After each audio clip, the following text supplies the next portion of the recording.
तू भी नहीं मानेगा। देखो, कुछ लोग एडवर्ड की तरह होते हैं, अक्लमंद, मेहरबान। कुछ हेनरी की तरह होते हैं, मेहनती, ताकतवर। और कुछ लोग होते हैं डीजल, एकदम संगी। इनसे बच के रहना। पर तू अपन को लगता है बिल्कुल पर्सी जैसा, जवान, प्यारा, दिमाग से पैदल। तो हो गया तुम दोनों का? हाँ। ठीक है, तुम्हारे बाप ने तुम्हें इस मुसीबत से निकालने के लिए हमें भेजा है जिसमें तुमने अपने आप को फंसा दिया है। वैसे इसका नाम टैंजरीन क्यों है? क्योंकि ये क्लासी नाम है। बस बहुत हुआ, ये जरूरी नहीं है, समझे? जरूरी ये है कि तुम्हें बचाते वक्त हमने उनके 17 लोगों की लाशों का ढेर लगा दिया जिन्होंने तुम्हें किडनैप किया था और तुम्हारे बाप से तुम्हारी जान के बदले पैसे हटने वाले थे। एक्चुअली 16 लोगों की। क्या कहा तुमने?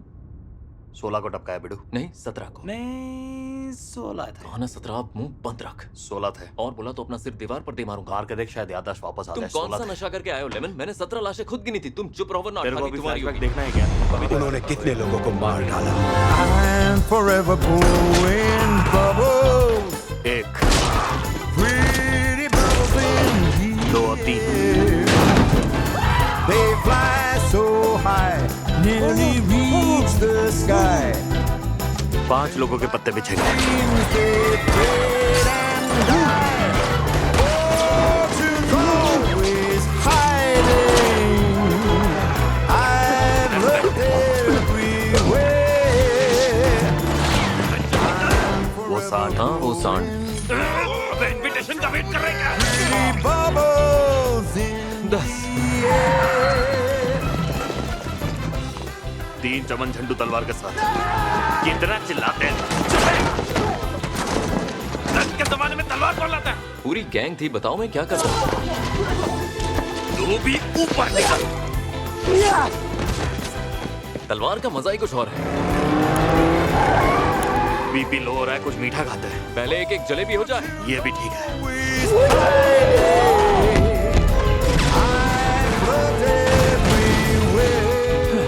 ये 14 और 15 forever blowing और वो मोटरसाइकिल वाला Chomu. pretty bubbles in the air. Pretty bubbles. हो गए ना 16। और वो टोपी वाला जो बेमतलब उड़ गया, उसका क्या? कौन तो? हे दोस्त, तुम ठीक तो हो? शिट, अपन की गलती नहीं थी। तेरी हमारी कसम गलती खाता नहीं हूँ थी? उसपे। नहीं, क्या लगता है थॉमस द टैंक इंजन क्या कहेगा लेमन? बकवास मत कर। वो तुमसे कहेगा जिम्मेदारी लेना सीखो लेमन। थॉमस ऐसा कभी नहीं बोलेगा। जल्द से जल्द बैग के ओनर से दूर भागना होगा। तुम नर्वस हो? हाँ, मुझे डर लग रहा है। तुम्हें डर लग रहा है? अरे हाँ, नर्वस हूँ, डर लग रहा है, जो बोलो। अच्छा सुनो, मुझे अगले स्टॉप पर उतरना है। अबे चुपचाप बैठा रहे वरना उतरेगा नहीं, उठ जाएगा।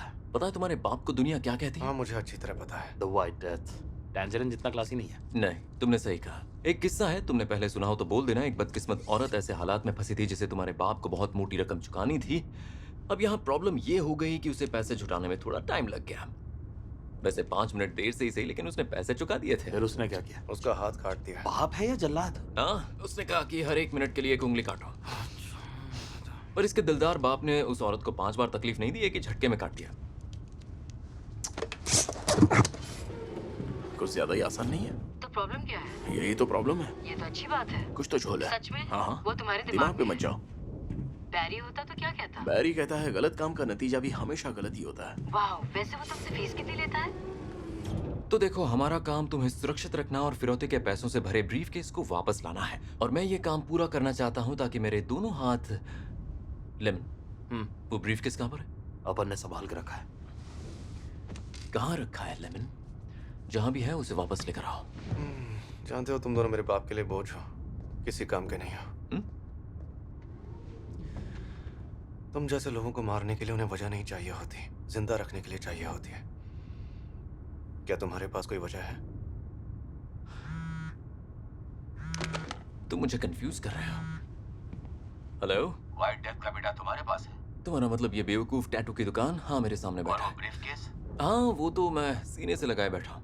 दोनों को लेकर क्योटो स्टेशन पर उतर जाना। उसके बाद हम ये सौदा पूरा कर लेंगे।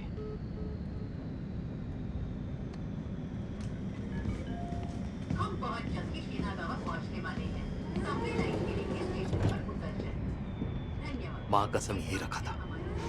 रखा था तो कहाँ गया? बस उसे ढूंढना है जो ब्रीफकेस ले गया। शायद तुम सही हो। लगता है हाथों की लकीरें बदलने लगी हैं।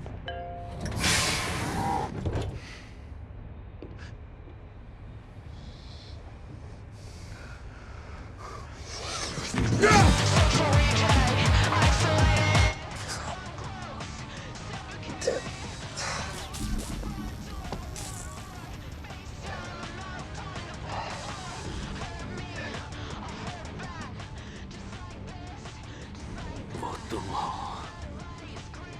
हाँ, मैं। और तुम हो यूइची किमुरा। और तुम यहाँ मुझे मारने आए थे। मेरे पेरेंट्स मुझे मलिंगा प्रिंस बुलाते हैं, जिसका मतलब है लिटिल प्रिंस। ऑब्वियसली उन्हें लड़का चाहिए था।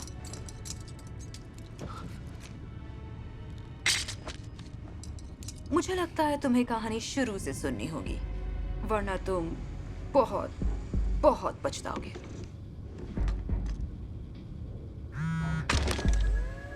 हॉस्पिटल से फोन है, 1 मिनट। हाय। हाँ, वो लड़का तुम्हारे सामने होगा। गुड। अगर हर 10 मिनट बाद हमारी बात नहीं हुई या तुम्हारे कॉल करने के बाद मैंने कॉल नहीं उठाया, तो मैं चाहती हूँ कि तुम अंदर घुसो और उस...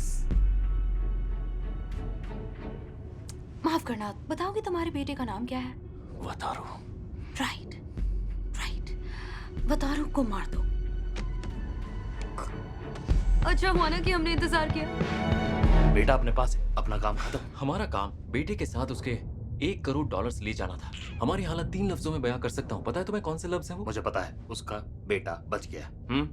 बेटे को ले जाएंगे तो पैसा भूल जाएगा। क्या तुम वाकई नहीं जानते कि व्हाइट डेथ कौन हाँ है? मुझे पता है व्हाइट डेथ कौन है। वो लोगों को मारता है, बॉडी वाइट पता नहीं, मैं पड़ती तुम्हें समझाने की कोशिश क्यों करता हूँ। है। ये तो मुझे भी नहीं पता।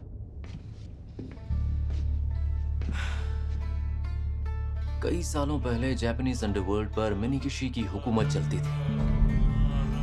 वैसे मिनीगिशी बहुत ही बेरहम आदमी था, पुराने ख्यालों का था। उसके लिए परंपरा और वफादारी ही सब कुछ थी। एक बार गैंग में घुस गए तो घुस गए, फिर तुम परिवार का हिस्सा बन जाते थे। फिर एक दिन अचानक अंडरवर्ल्ड में 6.5 फीट के एक रशियन कमीने की एंट्री हुई।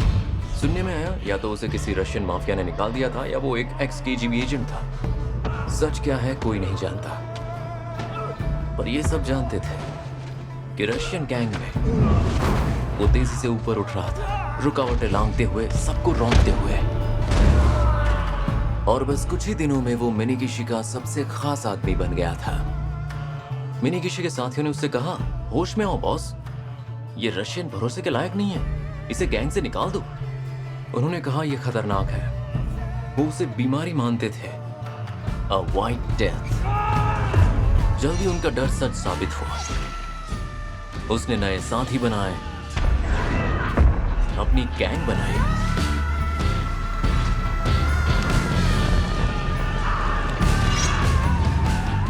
और फिर उसने क्या किया?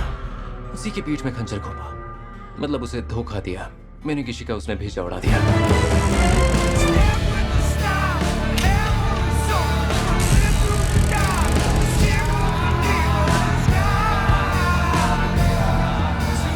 एक ही रात में उसने मिनीगिशी गैंग का नामो निशान मिटा दिया और वो अंडरवर्ल्ड का बेताज बादशाह बन गया।